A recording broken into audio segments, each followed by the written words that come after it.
मेरे प्रिय आत्मन, आज मुझे लगा कि वो वक्त आ गया है कि मैं खुद सखा के बारे में बात करूं। बहुत जरूरी है ये बात करना। बहुत समय से देखा और अपने पूरे जीवन काल में देखा तो एक चीज के लिए बड़ा चिंतित रहता था। चारों तरफ ऐसे सोए हुए लोगों की भीड़ है जो बहुत पूर्वाग्रहों से जो हैं ग्रसित हैं, और यही कारण था कि मुझे 1 लाख पुस्तकों का अध्ययन करना पड़ा। यही कारण था। वो 1 लाख पुस्तकें जब मैंने पढ़ी तो मुझे मनुष्य के दिमाग को समझने में थोड़ी आसानी हुई।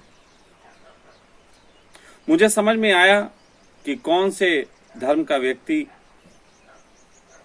किस चीज से ग्रसित है, कि लाख प्रयास के बावजूद भी वो जागता नहीं, वो सोया सोया रहता है।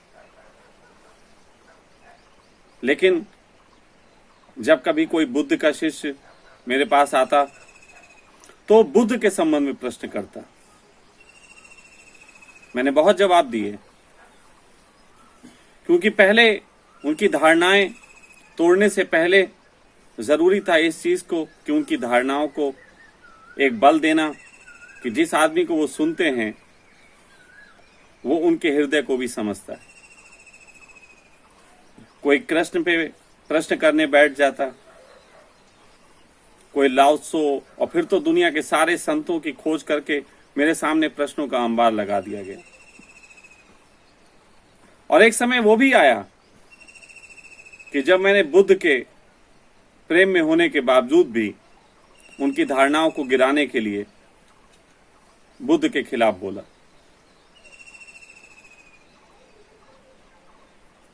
लेकिन एक जगह मैं भी चूक गया,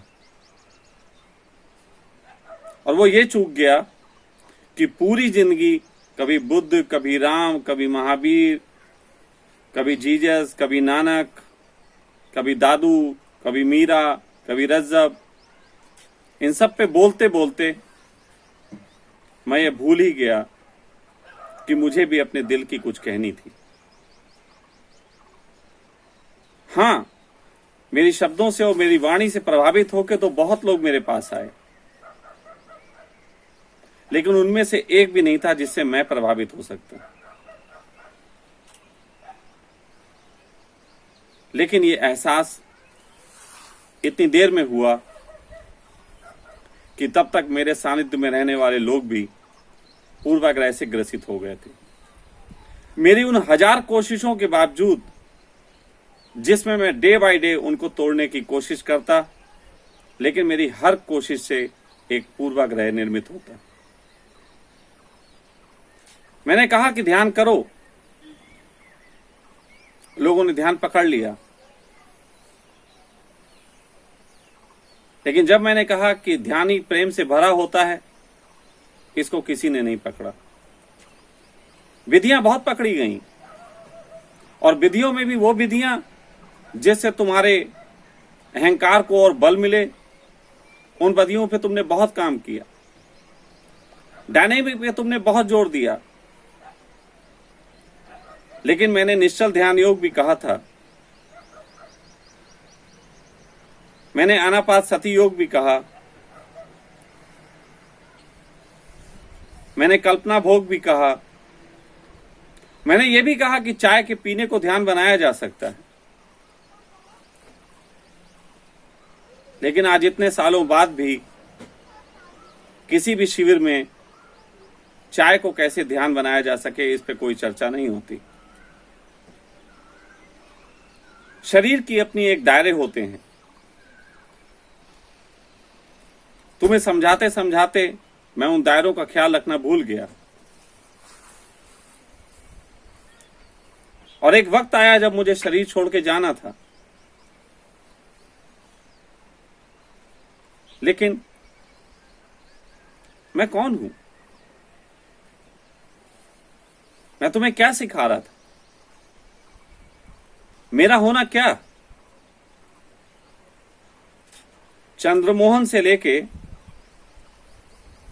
और ओशो तक की यात्रा में क्या कोई नाम है जो मेरा विशेष नाम है? उफनते पानी में छलांग लगाने से लेके और थेरियम जहर के खाने तक क्या मेरा कोई रूप है?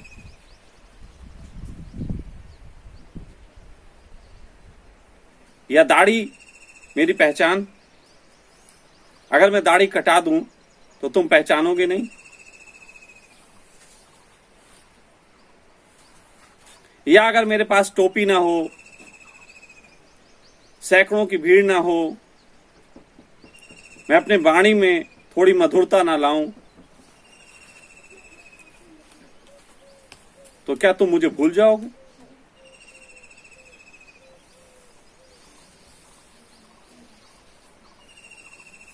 लेकिन तुमने तो यही किया। कुछ लोगों ने बहुत अच्छे अच्छे गाउन सिलवा लिए, वो मेरे चलने की, उठने की, बैठने की बहुत अच्छी नकल करने लगे। क्या वो मुझे समझे? कुछ लोगों ने मेरी कही गई बातों के कैसेट सुना सुना के ध्यान शिविरों में जिस जगह कुर्सी पर मुझे उपस्थित होना चाहिए था, उस जगह बैठ के एक डीजे का रोल निभाया। क्या वो मुझे समझे?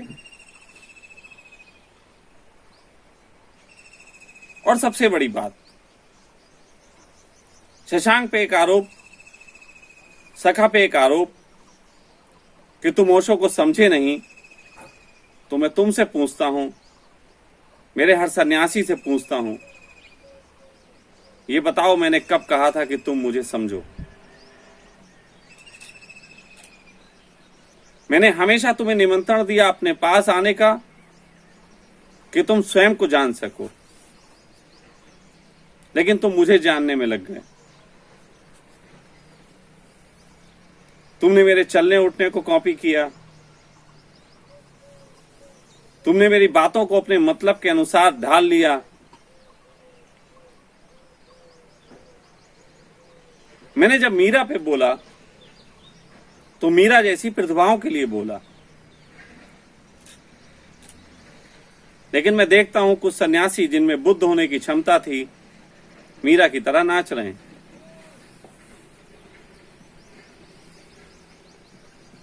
कौन समझा मुझे? क्या मैं उन किताबों में था जो मेरे द्वारा बोली गई, या उन किताबों में जो शब्द तुमको बोले गए उसके पीछे मैं था?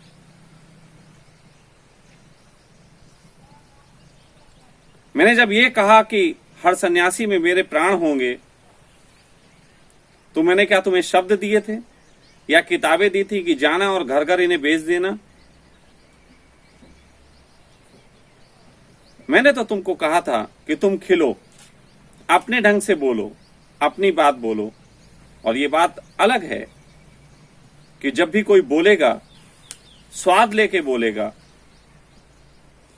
तो उसमें मेरी झलक मिलेगी।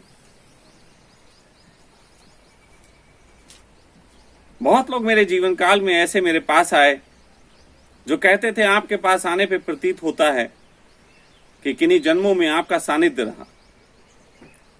और मैं हां कह देता। इसका क्या मतलब था? क्या वो मेरे चेहरे देख के मुझे पहचान रहे थे, या मैं किसी जन्म में और भी ऐसे गुरु बन के बैठ के कहीं लेक्चर दिया? फिर क्या था उन्हें जो लग रहा था कि मेरे सानिध्य में रहे?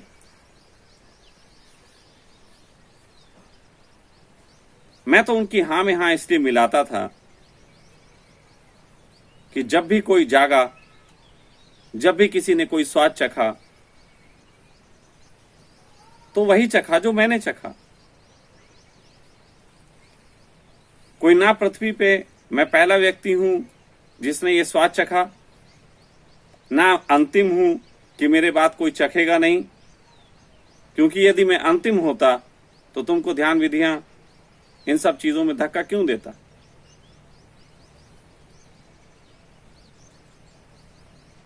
तो जिसने भी स्वाद चखा, वो चाहे 1000 वर्ष पूर्व कोई भी एक झोपड़ी में बैठा हुआ इंसान हो, या हिमालय की पहाड़ी पे रहने वाला कोई साधु, उसके सानिध्य में अगर कोई रहा और इस जन्म में वो मुझे मिलता है, तो मुझ में वो झलक पाएगा कि उसको एहसास होगा कि किन्हीं जन्मों में मेरे सानिध्य में रहा। लेकिन क्या भविष्य में ऐसे किसी होने की संभावना नहीं है कि जिसके सानिध्य में लोग मेरा स्वाद महसूस कर सकें?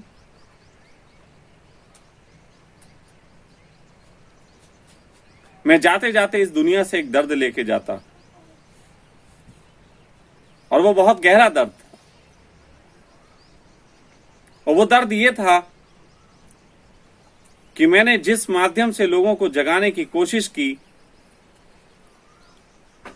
उसी माध्यम को पकड़ के लोग सो गए। मेरे जाने के 30 साल बाद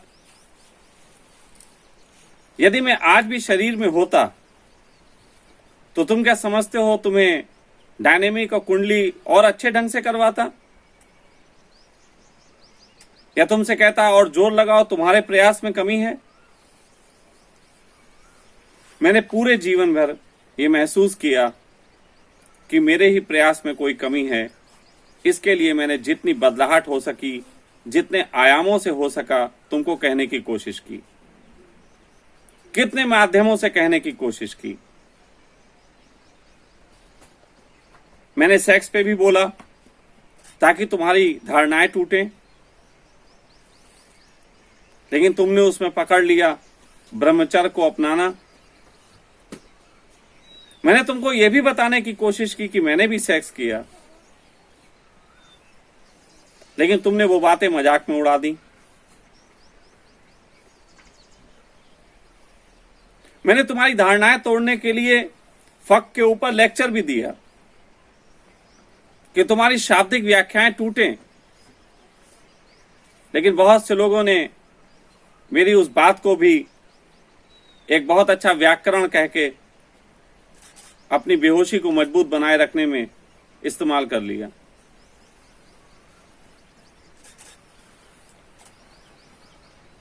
क्या चाहते हो तुम? बार बार तुम्हारे लिए सूलियां चढ़े लोग, और तुम सूली टंगता देख के बाद में उनकी तस्वीरें बनाओ? मैं ये नहीं चाहता। मैं ये तो चाहता था कि तुम में से कुछ लोगों को सूली दे दी जाती। मैं ये तो चाहता था कि मेरे सन्यासियों को लोग जहर का प्याला देते। मैं ये तो चाहता था कि मेरे बहुत से सन्यासी बुद्ध की तरह राजपाट त्याग देते। मैं ये भी चाहता था कि महावीर की तरह तुम्हारे कानों में लकड़ियां ठोकी जाती। लेकिन तुमने मेरी बातों के गीत लिखने शुरू कर दिए। तुमने रोल्स रॉयल के मेरे किस्से अपने सर के ताज बना लिए, जैसे रोल्स रॉयल तुमने खरीदी हो।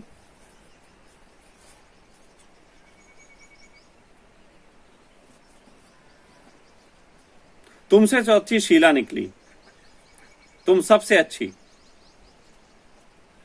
जिसने भी मेरी पूजा की, जिसने भी मेरे फोटो लगा के अपने आप को संतुष्ट करने की कोशिश की,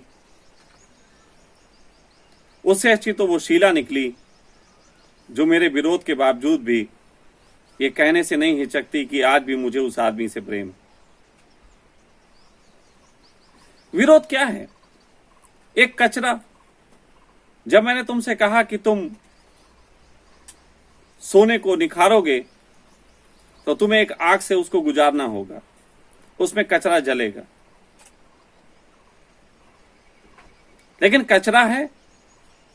कोई मेरे पास आ जाने से, मेरी माला पहन लेने से तुम प्योर सोने हो जाते हो, ऐसा तो नहीं। तुम्हें भी उस आग से गुजरना होगा। उस आग में बहुत सी गंदगी निकलेगी, थोड़ी गंदगी मेरे हिस्से में आएगी, थोड़ी तुम्हारे हिस्से में आएगी, लेकिन एक दिन तुम शुद्ध होगे। लेकिन तुमने मेरी उन बातों को, जो मैंने तुम्हारे मन को हिलाने के लिए कही थी, कि तुम्हें एक स्वाद मिल सके कि जिससे तुम्हारा हृदय शीतल हो, तुमने मेरी उन बातों को मीठी मीठी बातें बना के अपने कान में मिश्री घोल के और सोने में और ज्यादा सहयोगी हो गए। थोड़े से प्यारे हैं, थोड़े से प्यारे वो भी हैं जिनको मैं प्रेम करता हूं, लेकिन मैंने देखा कि उन थोड़े से प्यारे लोगों को तुम समझने को तैयार नहीं। तो आज मैं तुम्हें बता देना चाहता हूं, ना तो मैं एक टोपी लगाए, लंबी दाढ़ी में, एक बड़ी बड़ी आंखें तुमको दिखाता हुआ एक बूढ़ा हूं, ना ही मैं उन किताबों में हूं जिनको पढ़ के तुम अपने अहंकार को पोषित कर रहे हो, बल्कि मैं तो उस आग में हूं जो खुद भी जल जाना चाहती।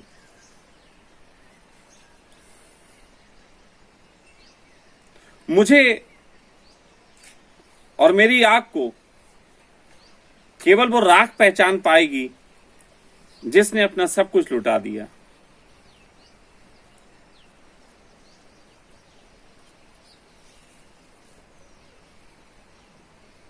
तुमने इतने दिनों में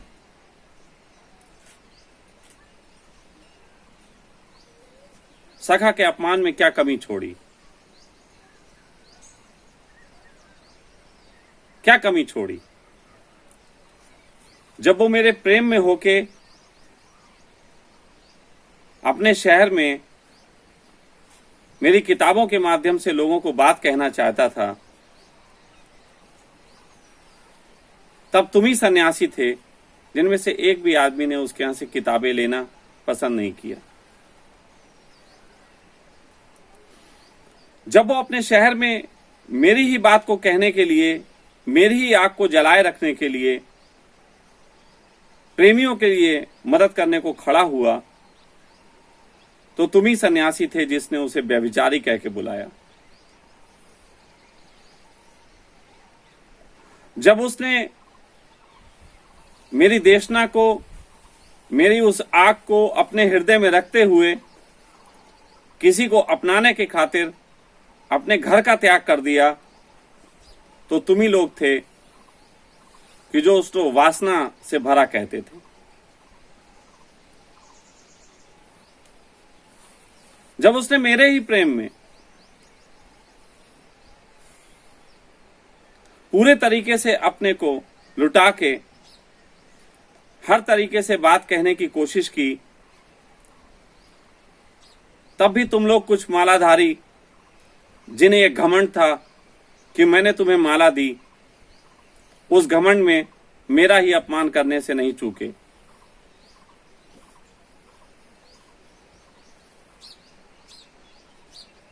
जब उसने अपना सब कुछ लगा के तुम्हें मेरी देशना के तहत ओशो कुंभ में निमंत्रण दिया, तब भी तुम नहीं आए।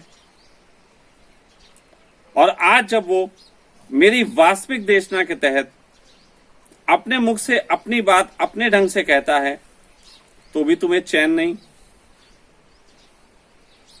तो मैं तुम सबको बता देना चाहता हूं, जो लोग मेरी विचारों से पूर्वाग्रह से ग्रसित हैं, मैं आज घोषणा करता हूं कि उन सब से मेरा नाता टूटता है। और जो किसी भी नई आग को अपने सीने में बसा के चलने के लिए राजी हैं, वो मेरे शरीर छोड़ने के उपरांत भी दूसरे शरीरों के माध्यम से, अशरीरी नहीं, दूसरे शरीरों के माध्यम से मेरे स्वाद को चखेंगे।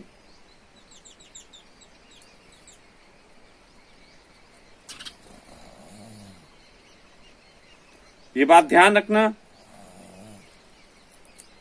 ये भूलने योग्य बात नहीं है। आज सखा को मैंने वाहन बनाया तुम तक अपनी बात कहने के लिए, और मैं चाहता हूं कि तुम तक मेरी बात पहुंचे, लेकिन इस मीठे ढंग से नहीं जो तुमने अभी तक इस वीडियो में देखा, बल्कि उस तीखे ढंग से जिस ढंग से सखा मेरी आंख को आगे बढ़ा रहा है। तो सुनो, सखा की जवानी ही सुन लो। हां, मैं ओशो होना चाहता हूं, लेकिन कौन सा ओशो? कौन सा ओशो होना चाहता हूं? हां, मैं सखा वो ओशो नहीं होना चाहता जो एक प्रश्न का उत्तर देने के लिए 3 दिन तक किताबें पढ़ता।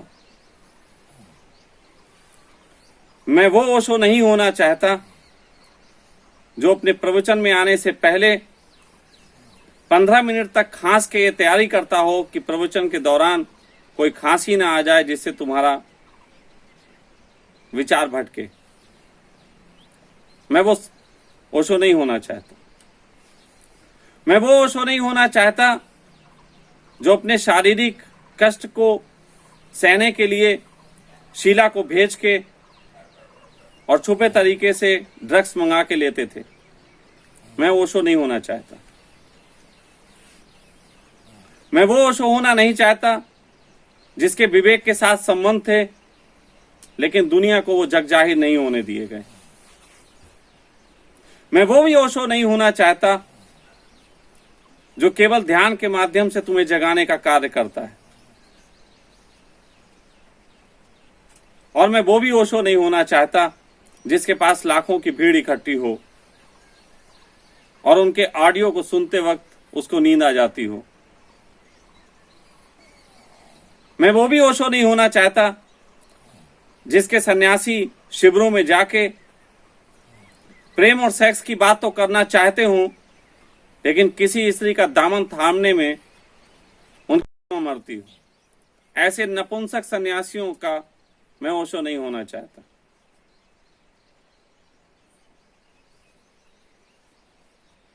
मैं बिल्कुल भी किसी भी तरह से तुम्हारे अहंकार को फुसलाने को राजी नहीं हूं कि तुम मुझसे आके नानक पे बात पूछो, और मैं सिर्फ तुम्हें इसलिए सहलाऊं कि तुम सिख संप्रदाय में जन्मे।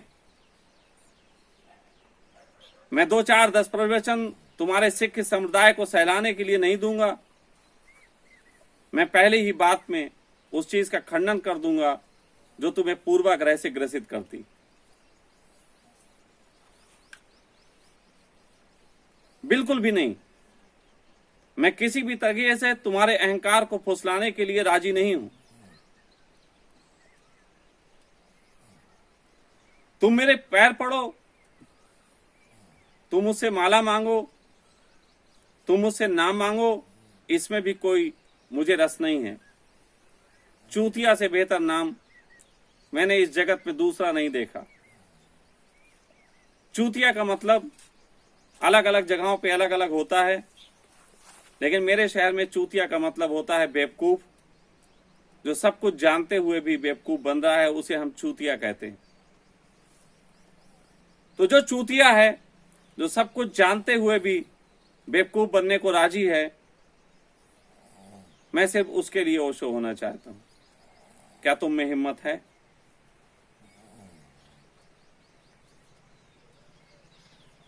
मैं अपने हर सन्यासी को चूतिया शब्द से बुलाना चाहता हूं, जो मुझे बड़ा प्रीतिकर है।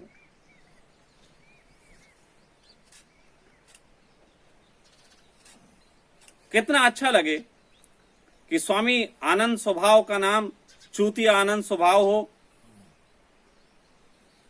कितना अच्छा लगे कि मां शीला की जगह चूतिया शीला कही जाए।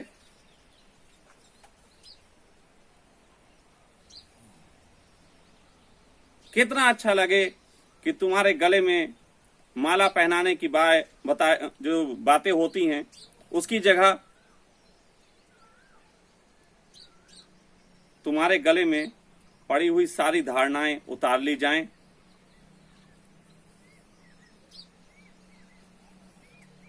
मैं ऐसा ओशो होना चाहता हूं जिसका नाम सखा ही होगा, क्योंकि चूतिया ओशो अब मुझे पसंद नहीं। अब तुम समझ सकते हो कि इसमें मेरा ओशो के प्रति प्रेम है कि गाली। जिसको चूतिया गाली लगती है उसको चोट होने वाली है, और जो मेरे चूतिया को समझ गया वो समझेगा मेरे प्रेम को ओशो के प्रति। तो चूतिया ओशो की बजाय चूतिया सखा ज्यादा अच्छा है। आप लोग मुझे चूतिया सखा कह के भी बुला सकते हैं, मुझे शब्द बहुत प्रीतिकर है, मुझे कोई भी अड़चन नहीं होती इसमें। जितने प्रेम से मैं दूसरों के लिए इस्तेमाल करता हूं, उतने प्रेम से अगर कोई मेरे लिए इसको इस्तेमाल करता है मुझे कोई अड़चन नहीं है। लेकिन जब जब कोई व्यक्ति मेरे लिए मेरी पोस्ट पे ये लिखे कि चूतिया शशांक, तो वो अपने नाम के आगे भी चूतिया लगा के लिखे और मुझे बहुत खुशी होगी और मैं समझ जाऊंगा कि वो मेरे प्रेम में है। मैं चाहता हूं कि चूतिया ओशो के जितने भी चूतिया शिष्य हैं वो सारे अपनी माला उतार के फेंक दें, क्योंकि वही माला उनकी अंतिम रुकावट है। अगर वो ऐसी हिम्मत कर पाते हैं तो मैं समझूंगा कि उन्होंने अपने को समझने की तरफ पहला कदम बढ़ा दिया, क्योंकि मेरा पूरी जिंदगी प्रयास रहेगा कि तुम मुझे जानने की बजाय अपने को ज्यादा जान जाओ। मुझे जानने का कोई उपाय नहीं, कोई भी उपाय नहीं। मेरे संग कोई आदमी अपनी पूरी जिंदगी भी बिता दे तो मुझे पूरा जान सके, ऐसा उसके लिए संभव नहीं।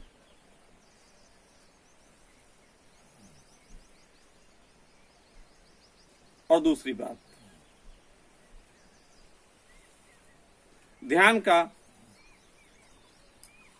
मैं विरोध करता हूं। और जब मैं कहता हूं मैं ध्यान का विरोध करता हूं तो मेरा अर्थ है हर उस विधि का विरोध जो तुम्हें याद रह जाती है और ध्यान का स्वाद चखने में तुम्हारे लिए बाधा बन जाती है। मैं ध्यान को स्वाद कहूंगा। वो स्वाद कोई प्रेम में ले ले, कोई नाचने में ले ले, कोई गाने में ले ले, कोई वर्तमान की व्यवस्थाओं का विरोध करने में ले ले, कोई व्यक्ति चलने में ले ले, कोई किसी के पैर छूने में ले ले, कोई किसी के सर पे चढ़ जाने में ले ले। मुझे उस ध्यान की बात करनी है, ना कि उस विधि की जिस विधि के तुम आदी होके अपने आप को वास्तव वाला चूतिया समझने लगे।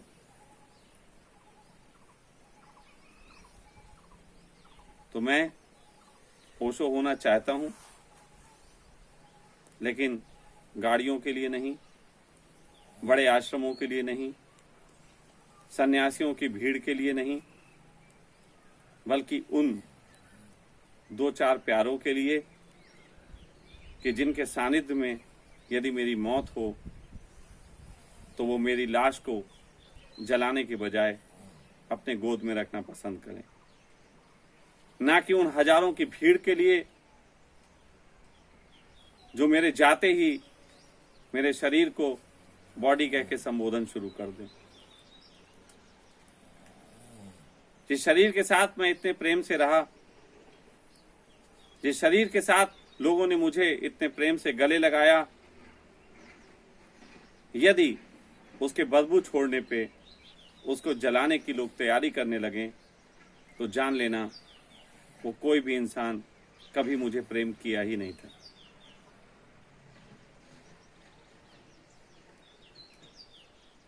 हाँ, बाकी कुछ लोग होंगे, कुछ प्रशासन के लोग होंगे, कुछ और भी लोग होंगे जिन्हें मेरे शरीर को जलाने की जल्दी होगी। उनको उनका काम करने से भी ना रोका जाए, ये मैं कह रहा हूं। लेकिन जो लोग मुझे जला देना नहीं चाहते, मेरी सड़ी हुई दुर्गंध रहित सहित लाश से भी जिनको प्रेम हो, मैं उनके साथ को इतना महसूस करना चाहूंगा कि अगर जरूरत पड़ी तो उनके लिए मैं बुद्धत्व को ठुकरा के दोबारा जन्म लेने को तैयार हूं। मुझे किसी प्रकार की बुद्धत्व की मूर्खताओं से कोई लेना देना नहीं है जो तुम्हारे दिमाग में चढ़ी बैठी है। मुझे तो चूतियत्व ज्यादा प्यारा है, बुद्धत्व से ज्यादा प्यारा है चूतियत्व। लेकिन बुद्धत्व की बात कर लेते हैं कि तुमको चूतियत्व से जो है वो परिचय करा दूं, क्योंकि जितने भी जगत में हुए हैं बुद्ध, वो सब चूतियत्व को ही उपलब्ध हुए, नहीं तो कोई राजा का घर क्यों छोड़ देता।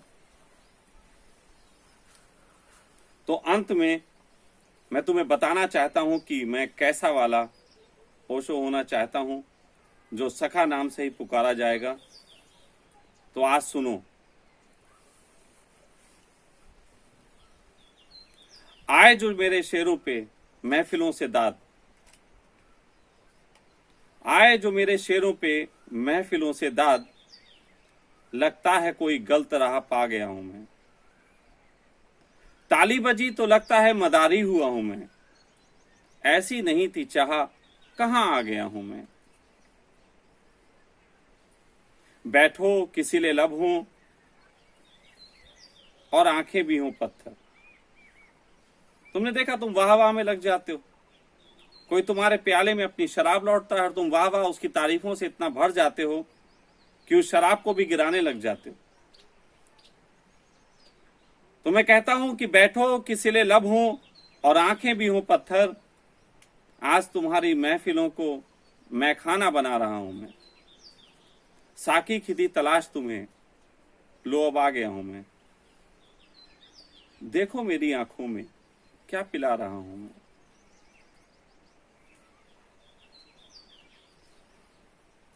पागल सभी हैं दोस्त मेरे चूतिया, पागल सभी हैं दोस्त मेरे जो पाके गल करें।